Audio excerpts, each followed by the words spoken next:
Skill নিয়ে আমার এই ভিডিওতে আপনাকে সবাইকে স্বাগত। তো আজকে আমার এই ভিডিওতে আমি কোনো কথাই বলবো না, ভিডিও এমনি 1 মিনিট চলতে থাকবো। তো সাইনিং অফ, এমনি 1 মিনিট চলবে, এমনি ভিডিও চলবে। তো ঠিক আছে, 1 মিনিট চলতে থাকবো।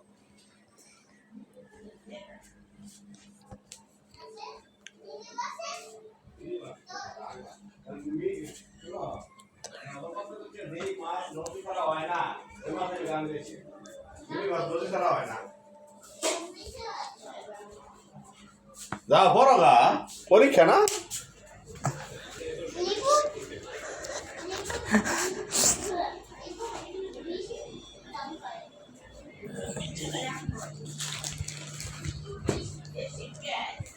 এদের জন্য সংখ্যা বেশি, এদের জন্য